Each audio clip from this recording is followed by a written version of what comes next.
Welcome back, everybody, to Cheap Pop. I'm Derek Kirby, joined again by my friend Matt Carlin, and we are How's it going? talking more Neon Genesis Evangelion. Matty boy, how are you doing? Doing good. We've had a little bit of delay on this last episode, but I did a rewatch just a moment ago, at least of the Nice. first half, just so I could kind of get back into it. But it was good.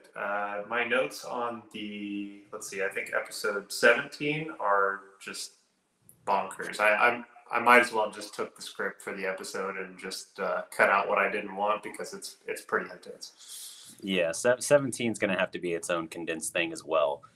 It was funny. We talked last episode, like, oh, yeah, this one's just so full. We're going to have to make it instead of two episodes in one, like one episode of our show talking about two episodes of Ava. We're going to have to make an exception for episode 8, which we did last week. We're like, oh, that'll be an exception. It's like, no, that's basically going to be the new standard going forward because there's just too much to dive into the rest of the way because you can get into all kinds of interpretive, symbolic stuff, just all this depth and lore that you can really dive into. That's just like, yeah, this isn't something you can fit into like half-hour blocks to cover a full hour episode and not miss stuff. Yeah, even on the second run, we didn't do much better on time. No, definitely did not. But yeah, it's definitely an interesting watch. Episode 16 here is The Sickness Unto Death and the Splitting of the Breast. This originally aired in January of 1996, January 17th to be exact. And tension is starting to boil with these characters. We're seeing a little bit of conflict, a little bit of maybe jealousy and resentment building up here. And it's one of those things where like this internal tension is reflected in events that happen kind of externally as well with that, which is an interesting thing. Do you want to run us through the first kind of scene here, how we open up? Yes, so we start off and Asuka is just going off on Shinji and Masato, which, let's see, she's talking about, I don't even know what she's going into. She's just throwing an angry rant, just like always. Even on the second watch, I was just like, God, this just feels like her character is just screaming nonstop about literally anything and everything she can. So she's pissed at Masato because the whole thing with her and Kaji and the perfume, and she's just kind of mad at the world. She complains about the hot water, which Shinji immediately apologizes for. Like, how is he responsible for you having too hot of water? Yeah, I'm not sure. He drew her a bath, but he apparently made it hotter than she likes, and she was pissed about it. So it's like even as he's trying to do a nice gesture, it's still somehow his fault. But then Shinji being kind of like a weaker character in terms of like his own resolve and standing up for himself, he just immediately like defers and apologizes, and then that just pisses her off more because she's like, God, I know I'm being unreasonable and you're still being such a little pissant about it. Like she just has no respect for him at this point. And it's like, yeah, she's kind of being a jerk, but at the same time, Shinji, good God, man, if you're not going to step up for yourself a little bit now, it's literally never going to happen. Yeah, he's pretty bad. He kind of just lets everybody run over on him, but that's his character. Maybe he'll change. Yeah. He won't though. Let's be honest. This is him. Yeah, and she also lets out a little bit of venom on Misato's direction as well because the background stuff, her being upset about Kaji and everything, but also she just knows that Misato treats Shinji differently than she does Asuka, even though Asuka also lives there. She's also Asuka's guardian at this point, and yet she very clearly is more lenient and favorable when it comes to Shinji. She'll make excuses for him or something, and it's not like she's babying him. She's just treating him with a little bit more of kid gloves, I think, than she does Asuka, mostly because Asuka doesn't need it, but Asuka still notices it and is still like, well, you don't treat us the same, so you're giving him preferential treatment then. Yeah, and there's definitely more of a bond between the two of them. Yes. And partially probably because he's been there longer, but also it's like she is the closest he's got to a motherly role, even though she's not the greatest example with her alcohol abuse, and her back and forth, just like ridiculous, like, oh, hey, do this super dangerous thing. And nope, I love you. I care about you. I know you're safe. Yeah. So everybody in this show has got a really like tense on and off relationship with one another that never seems to like settle down enough to where anyone can kind of be dependent on the other person. Yeah, I mean, that's a good way to put Kaji's it. a great example there. It's just like, okay, you're going to womanize everyone you run across and then act like you have genuine emotions, and then you're going to go right back to the way you were before. He's the best. Yeah. So we get into the next part, and it's a discussion about Misato is talking to the girl. I can't remember what her name is. One of the people that works at Nerve. Oh, one of the people in the front office. Yeah. The command center. And she says, stuff happens outside of work. And she says, Kaji stuff? And she goes, don't go there, in like the most angry voice. And then just goes completely back to normal, which was hilarious. Yeah. I got a pretty good kick out of that. Yeah. Yeah, that's there's definitely some frequent visitations going on there now, and Misato's still not happy about it. It's kind of one of those things where it's like you're not proud that you're doing it, but damn it if you're not doing it. Yeah.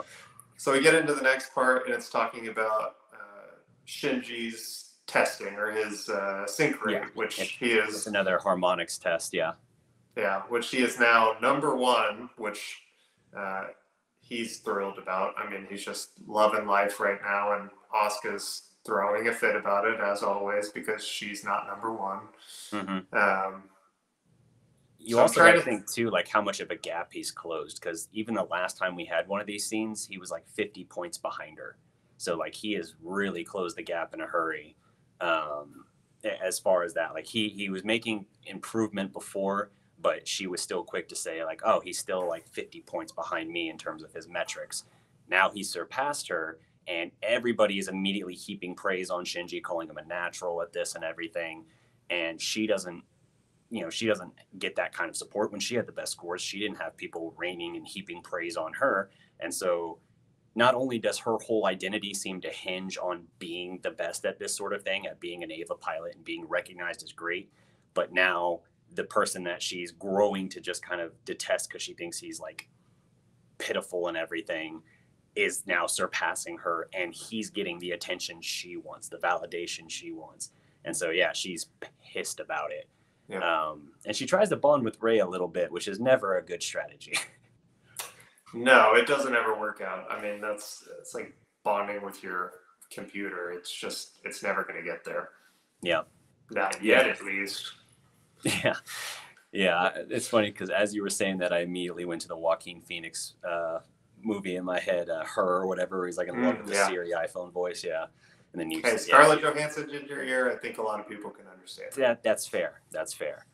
But Asuka tries to bond. She's clearly upset, but she's trying to play it off like as they're like basically getting changed to leave, more or less in the locker room, and she's like sarcastically mimicking Misato's praise and things people said about it, and she's like, oh well, at least now we can slack off, we don't have to worry about it, blah blah blah. She's just kind of downplaying that she cares as much as she does, and Rei is just not even listening to her, just getting dressed, and then offers just like a casual like farewell as she like walks out the door. And then Asuka like punches a dent in the locker, and it's like, yeah, we already kind of knew you were actually pissed about it, but now it's just like screaming that you're like furious about this. This is like deeply unsettling to you. Yeah, so we get into the next scene here, and if I'm skipping over anything, let me know, but I think we get straight into the angel attack now. Yep. Which we're going to be riding pretty much right in. Well, there is one tiny part in here. We just see Shinji. You asked in a separate conversation offline about the Shinji hand flexing thing. You have a scene with him riding the bus, and he's kind of relishing still, like basking in his success from that day and the praise, because we know that's what he's desperate for. And he's kind of looking at his hand and flexing it. And he's, internally you imagine he's just kind of like, fuck yeah, like I did it, I got this. And then like two little kids, like, I don't know, 5-6 year old kids on the bus see what he's doing, and they're kind of snickering.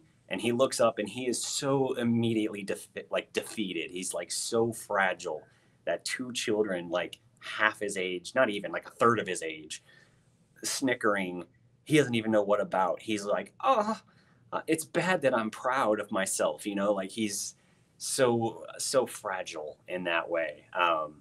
And then then we're gonna the move to the angel attack here, which is a unique one too. Yeah, the first thing I wrote in my notes was the fuck. Yeah. I was like, this is a weird one. I love this scene though because it was very like reminiscent of a old school cop movie. Like Mm-hmm. Shinji's behind buildings with his gun and like hiding and running around, and just felt like Lethal Weapon or something. And I was just really digging it. And we also got like a cool little scene which I didn't even notice until my second, maybe third take, is when the umbilical cord runs out, they're Mm-hmm. like all over town. So Yep. they can shift from one to the other, which is pretty cool. Kind of makes you question, like, why are they not long enough? But I guess you'd get tangled up at a certain point. Going around corners, you would get shortened out. Yeah, so Shinji's trying to engage. Everybody's far away. Asuka's even talking about there's no way to clear that amount of distance. And then you get to see her, pull out the cord, put in the other one. And then Shinji decides to engage. So she goads him into it. Oh, yes. She's like, oh, why are you not the best one ever? Yeah. And he actually steps up and is like, you know what? You're right. I am great. I did a great job. Misato, you said I'm number one. Like, fighting is a man's job. Fighting is a man's job. I was like, oh, Shinji, you poor summer child. I was like, at that point, you just know like you are going to get humbled so fast. Yeah. If Shinji is confident, it's not going to go well. So he takes some pop shots at this sphere that's in the sky, which at any other time, this seems like the appropriate approach, but it disappears. And then there is this shadow below him, if you want to get into that a little bit. Yeah. So this shadow beneath Unit 1 basically appears, and it's basically like swallowing Unit 1 down into it. It's like pulling it down. What's in the sky is not actually the angel. It's almost like the visage, the illusion, if you will. And so every time they're shooting at it, every time they're trying to engage it, nothing is actually happening. But the shadow beneath Unit 1 is growing, and it's not just pulling Unit 1 down. It starts pulling down entire buildings. Like Asuka in Unit 2 is literally having to scale a building, a skyscraper, because it is disappearing into this like shadowy vortex. And they end up telling us later on it's almost like a pocket dimension. Dirac-C, which is a thing I looked up because I knew I could look it up without spoiling anything. And I wrote it down here. Let's see. They mention it being a Dirac-C that's connected to another universe. So Dirac-C is a theoretical model of a vacuum as an infinite sea of particles with negative energy. So it's a real thing that they pulled into the show. As far as the other dimension, I think that's a little bit more into the theory realm of things. But so it's basically this whole separate space, and they are not able to get Unit 1 out before it's completely swallowed up. Shinji realizes real quick his confidence was very, very poorly placed, and he is just screaming and begging for someone to come save him, basically. And he's they're not out. able to. Oh yeah. They're not able to, and they're not sure how to even engage with anything. They can't do anything. They do eventually manage to. First of all, they have to retreat, and then they actually try to withdraw Unit 1 through the umbilical cord that we talked about, and the cord comes back, but not Unit 1. And so he's just completely lost, separated in this space here. And they're like, okay, well, he's disconnected. So if he diverts all of his power basically to like his life support, he has 16 hours is basically what they're looking at here. And there's an interesting kind of engagement here where you actually see Rei kind of step out of character a little bit. Like they're almost wrestling with it. Like Asuka, again, is being kind of a bitch. But it's one of those things where I look at it and I'm like, I think there a little bit of that could be guilt because she knows she egged Shinji on and then made him go do this really reckless thing and now he might die because of it. And I think to some extent she's kind of like projecting that anger out at other people because she doesn't want to like put the lens on herself too much. But what was interesting was while they're talking about retreating, Ray actually, for the first time you ever hear her question a command, doesn't just say, Unit 1 is still there. She like argues like, well, no, Shinji and Unit 1 are still missing, or they're still in there. Like, it's a very more personal address from Ray instead of something just very robotic and detached of emotion. And it's one of those things that even Asuka kind of like is like looking at her on like the video screen, almost like, whoa, because Asuka's been trying to bond with Ray. We've seen this numerous times, and she can't get through it all. So I think it's just all these little things when you look from like the Asuka point of view on it, as annoying as she can be. I think there's a lot of justification for like justification in terms of like character development, why it makes sense she starts kind of taking these approaches, because even though she's hard-headed and obnoxious, a lot of things that she wants and needs and is trying to connect with or trying to do whatever is just not being reciprocated by someone else, or they're treating Shinji or someone else better than her. And it just gets under her skin to the point where she's just like, you know what, screw you all. I'm just going to do my own thing, and I don't even care, when really, obviously, she does. Yeah. Yeah, and this is the first time that Ray actually sticks up for Shinji, like when Asuka is kind of bad-mouthing him and just, coming up with all the things to say, because, yeah, I agree with you. I think she feels bad for kind of like influencing his decision. But Ray, like, finally, like, gets in her face, which is not something she would have done before. Right. So that makes me question, like, is this that whole thing with the tube, and is this her personality becoming more and more herself? Which we get something, I don't think it's still next episode, so I won't dive into it deeply, but I think we get a little more information on that process, even if it's not related directly to Ray, but it's something I picked up, and we'll get into it next episode. Yeah, I liked, I wrote the dialogue between them right before Misato stops their kind of squabbling. Ray, we always talk about how Shinji's always asking people why they pilot their Evas. Ray actually poses that question to Asuka. And again, Ray would not care about this. Ray's just like, whatever, I do what I'm asked. I don't care about other people's stuff. That's not my business. And yet she asks Asuka, tell me, why do you pilot your Eva? Eva, to be praised by others? Like, she's even like supposing and making an assumption of the answer. And Asuka snaps back, no, not by others, by me, to prove I'm better than others. Yeah. And it's just like, okay, well, that's the heart of Asuka's entire character basically right there. But everything we're seeing from Ray at this point is really interesting to me. And of course, Misato has to tell them to stop bickering. She does acknowledge that, yes, Shinji did go out on his own. That was unwise, and she'll have to scold him whenever he comes back. But they're going to have to figure it out, because now we start getting into really trippy territory with this episode. We start getting into a lot of interpretive stuff, a lot more symbolic or metaphorical things. So we see inside Unit 1's cockpit, Shinji is exhausted. We're told 12 of his 16 hours of life support have already passed. He's hungry, he's tired, and this is the thing you were kind of referencing. The Angel has an inward AT field that created essentially, what was the word you used for it? The show used it too, but I didn't write it down.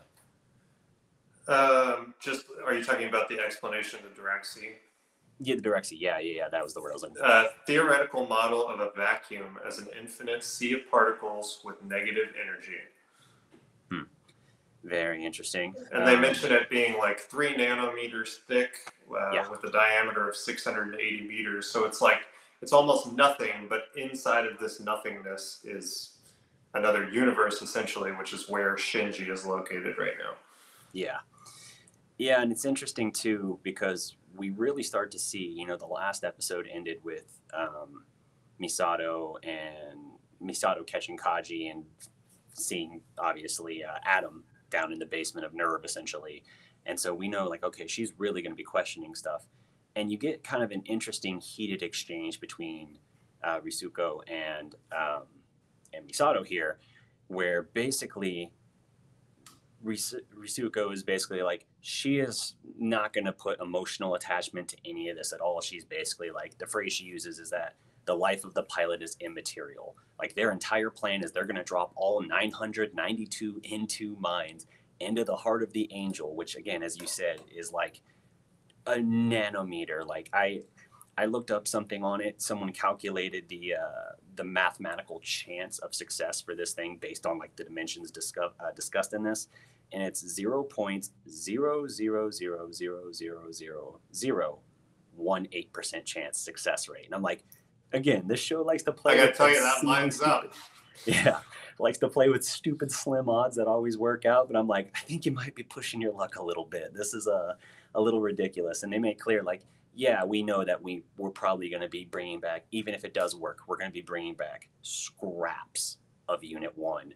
And she says flat out, the life of the pilot is immaterial, which is like the most emotionally detached language you could use. Of course, Misato's pissed because she does have a bit of a kinship with Shinji. And so she just slaps the taste out of Risuko's mouth, essentially.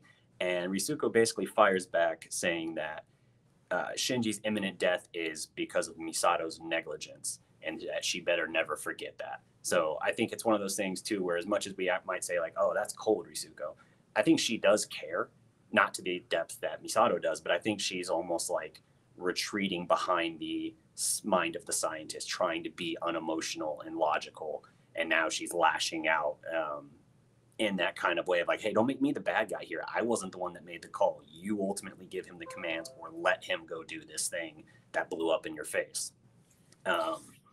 And then she assumes control from Misato. She basically takes over control of the operation for what they're going to try and do. But Misato is demanding, real quick, I'll just hit these points and I'm going to throw it back to you, asks, why are you and Commander Akari so fixated on Unit 1? What are the Evas? And then her answer from Risuko is, I've given you all of the relevant information. And Misato screams, liar. So very, very heated. Obviously, the trust here between them is dissolving. I think Risuko also is just very aware at this point of like, all right, she knows something. She's onto something. And now I essentially have to not just assume control of this, but now we have to worry about like, okay, is she going to become a problem? There's also this weird thing with Risuko where she does say this like really rude thing to Misato, and then this very like calculated approach with like no care for Shinji. But then she like reverts back a little bit and she's like, just trust me. And then she goes back to, okay, I'm taking control now.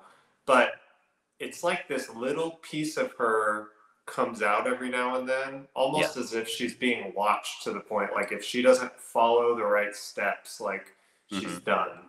And I wonder if that's like something like maybe Gendo has always got his eye on her and he's just like waiting for like one small little bit to show that she's not on his side, which is why she, I mean, just like the conversation with Kaji at the after party or wherever they were, where it's just like this brief little hint like, hey, heads up, stop doing this shit, move on.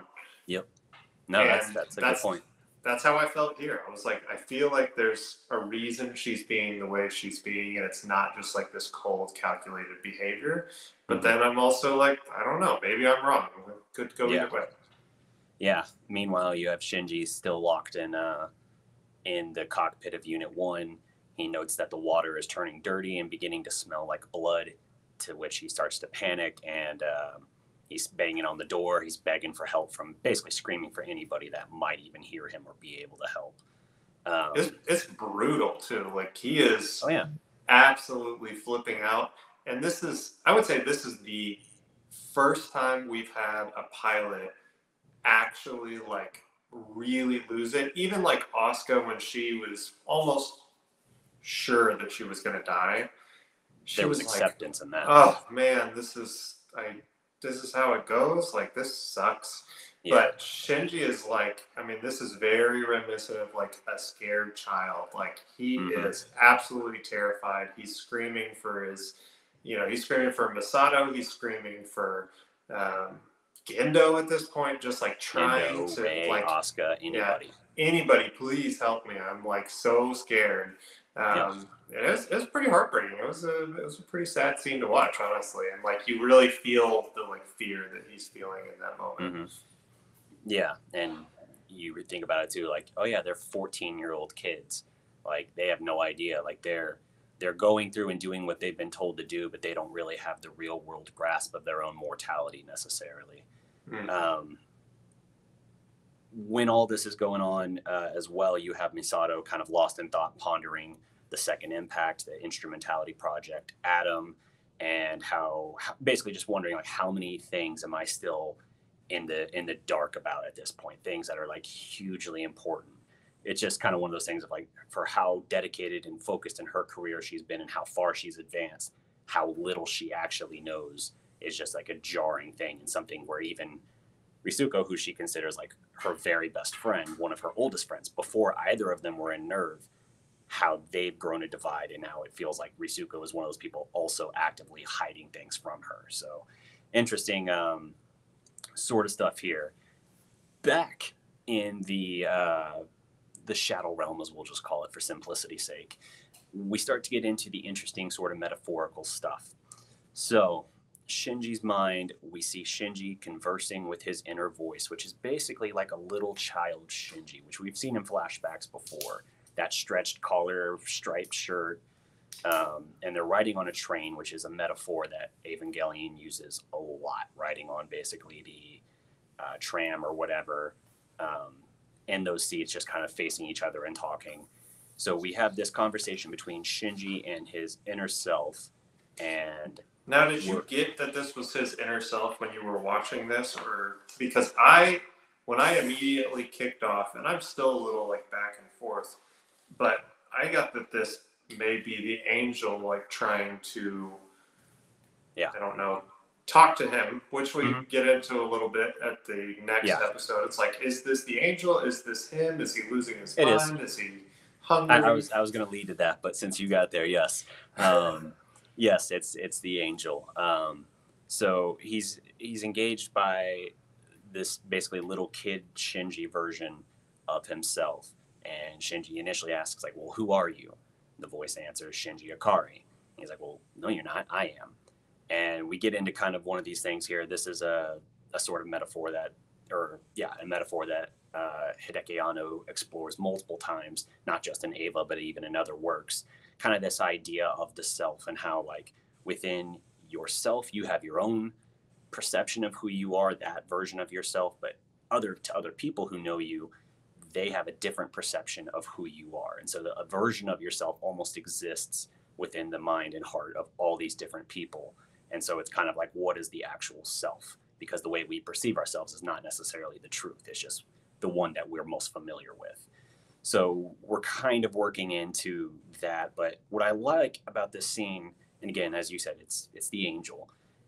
It's very blunt with talking about Shinji and how he essentially blames others even for some of his own shortcomings on things. Like it points out that like when Shinji talks about how he hates his father because his father abandoned him, he's like, the little Shinji's like, actually, you're who ran away.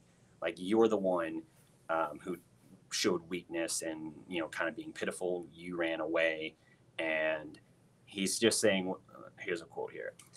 The world is full of too many painful things for me to live in.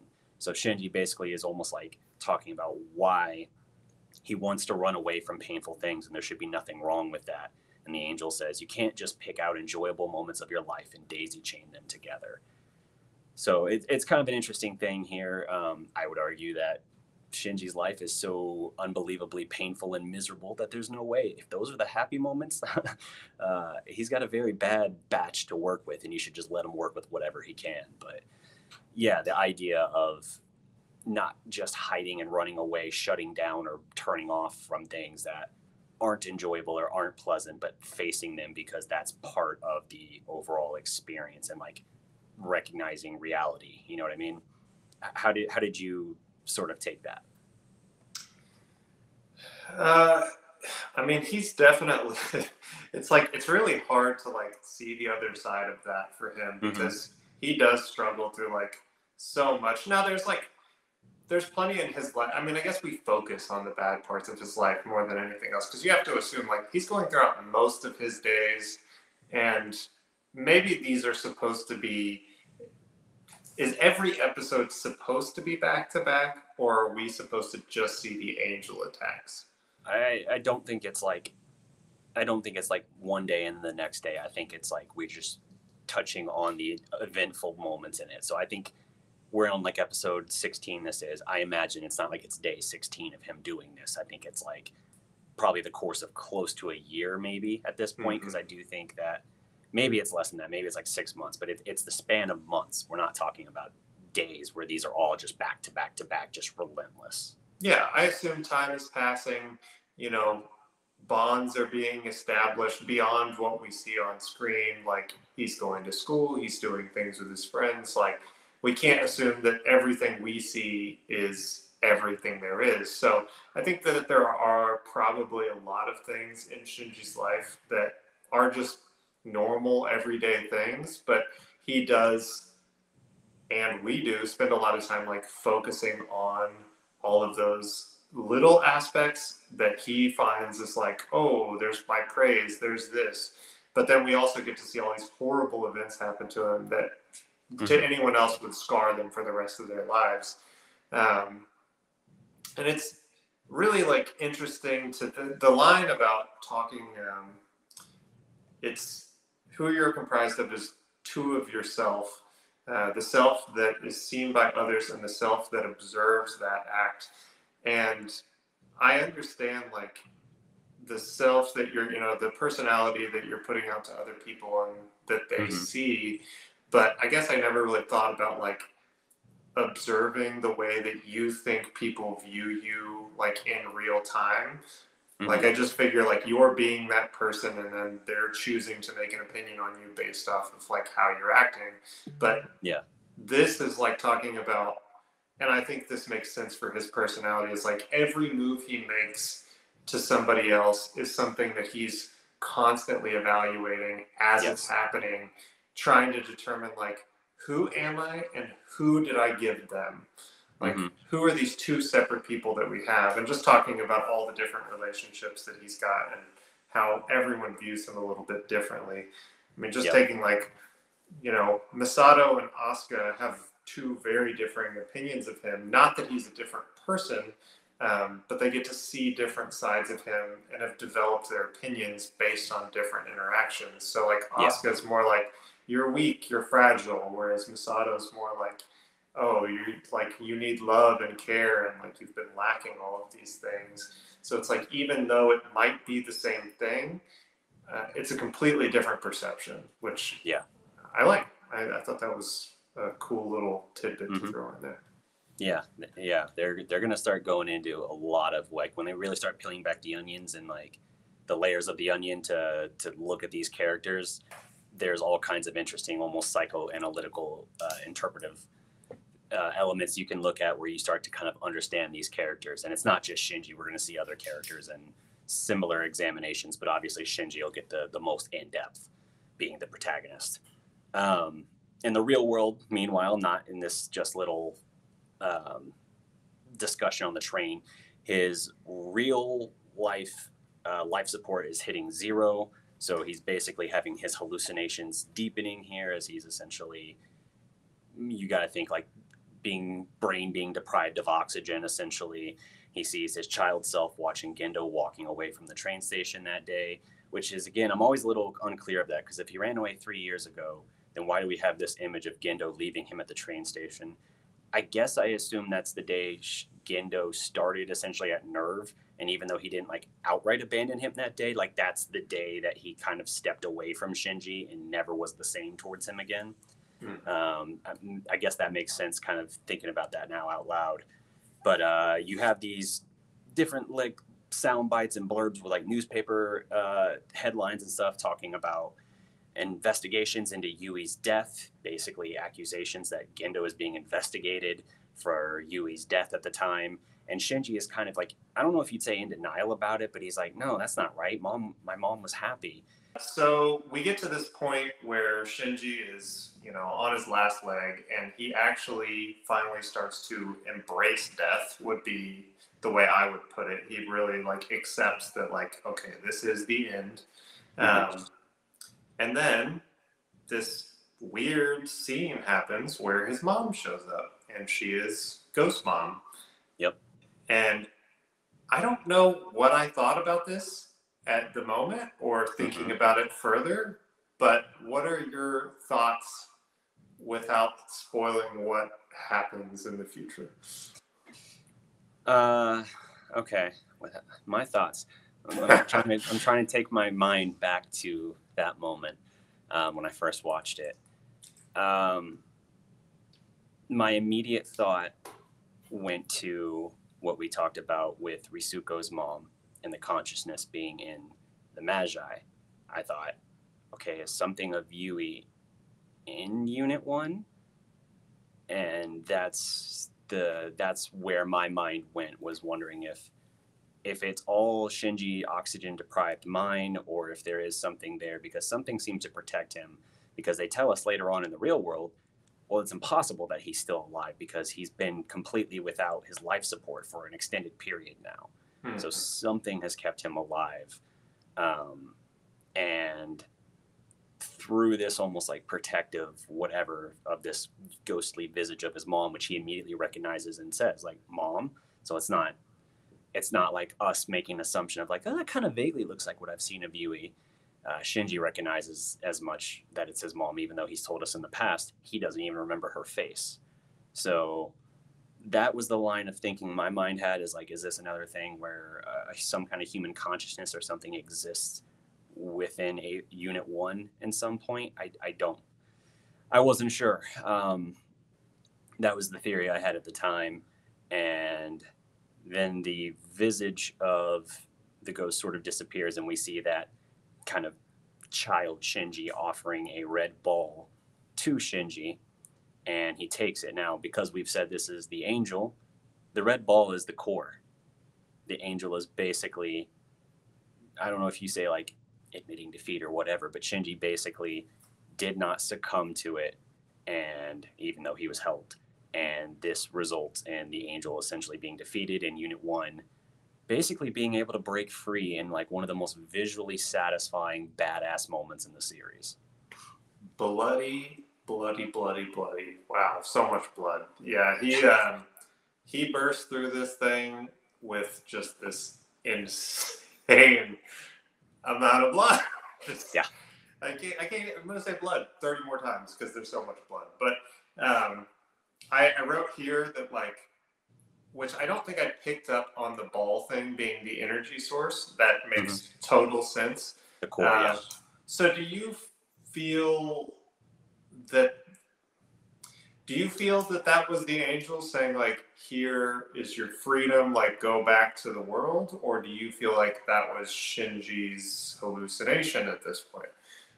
Again, the way I interpret it is that the angel was essentially not just keeping him there until he couldn't survive. I think it was trying to break him.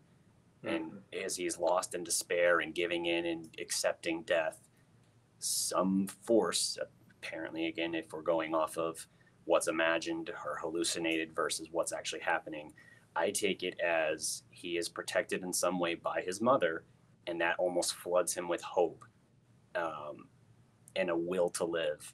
That at that point, because we've seen Unit 1 react when it was completely without power before, when Shinji was completely incapacitated. We've seen that multiple times. And so I think this is similar here. I think Unit 1 breaking free is not even Shinji at the wheel. I think it's just that Shinji is alive and Unit 1 is now going to react. And so I think it's the angel, essentially. You can say like whether or not the angel physically is handing him the core, or if it's almost like him sort of imagining it almost more of a metaphorical thing, but it's almost like, okay, you won the game basically. Um, this is done, because then right after that is when Unit 1 tears its way out of the sphere in the sky, which apparently wasn't completely an illusion. Apparently there is something physically there, because that's where Unit 1 tears out and breaks back down into the city. Yeah, and it is that Ava is wailing and moaning, and Hmm. it is terrifying. It horrifies everyone else too. Even Risuko's like, "Oh my God, what did we replicate?" And it's like, What that's a kind good. of monstrosity did we replicate? Yeah, and that's one of those things too, where that word you're like, oh, you almost said something. Keep going. Follow that train of thought. What were we saying? Huh? Yeah. So Misato also says a line. She says that she knows they aren't just some copy of the first angel. Which is So they've already told us that Adam was the first angel, and it's not just their Avas are not just copies of Adam. Asuka is also disturbed looking at the side of the Ava's true self, and she says, I'm piloting an awful thing like that." Like even she doesn't. It's like unnerving. Even the other pilots are like, "Oh my God, I suddenly feel way less safe in this thing." yeah, it's definitely making everyone rethink what's going on. And the There was question also of what Nerve is going to do with the Angels the Avas that's after the last of the Angels are defeated. yeah, that's the next thing I had written down, which I think is an interesting question, and still goes into like, why are they here in the first place? Why are the angels here? What's the there's just so many like unanswered questions that I don't think we at this point even know Right. enough to do anything with. Right. So they rush to Shinji's unit there, his cockpit, and Misato's basically like throwing herself on him, just bawling. Asuka's kind of like, I thought you were gonna scold him, kind of like laughing at that or whatever. She's not laughing, but that's kind of like a little bit of a funny moment. There's an interesting thing here I made note of. The audio, Shinji says, I just wanted to get to see you one more time. The subtitle says, I just wanted to get to see everybody one last time. Mm-hmm. And so I'm like, that's interesting. Is he still, again, maybe hallucinating, thinking about his mother? That would make total sense. He's looking at Misato as he's saying it, and she's kind of this stand-in mother figure. But having it in the subtitle, which again, the Netflix version is rewritten subtitles, so we can't take that as absolute fact either. When you say everybody, it kind of changes the entire meaning of it. So I don't know which is which, but both kind of take it in different directions, which is why I said Ava is such an interpretive work that it's hard to really nail down a definitive answer sometimes. Yeah, I've been watching with subtitles and dubbed, and I got to tell you, it is a really confusing way to watch the show because some of them are very different. But yeah, so he goes into this, and I get the feeling that almost like he made a trade, and I don't really know if that's the case or not, but he's like, I just wanted to see you one more time, like almost like he has chosen to sacrifice something to get this chance to come back. Like, we're saying that the angel kind of gave him the core and let him through. Now, maybe that was done at a cost that we didn't see, like maybe with the expectation that Shinji now needs to figure out how to destroy, whatever Adam, Gendo, something, maybe something that's left out that we'll learn later. But I definitely feel like he's already accepted death in a way that he knows that he's on borrowed time. Interesting. But we'll see how that pans out. Yeah. And Risuko admits as cleanup begins, they're cleaning up all the blood all over the city. This is after things have kind of calmed down a little bit.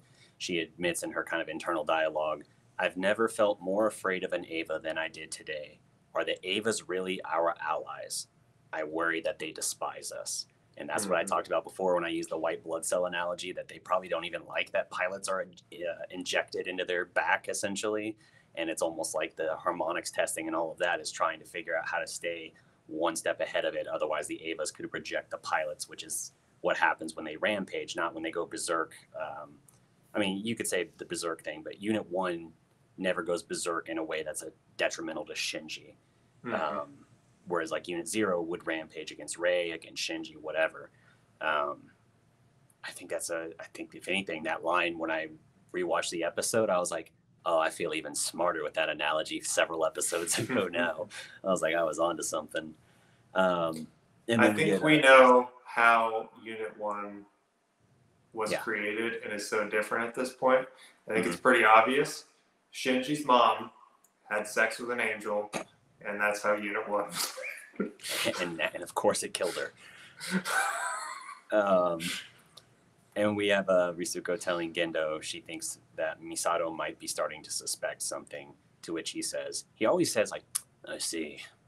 It's like, if you want to write any line of Gendo dialogue in like a fan fiction, just start it with the words, I see.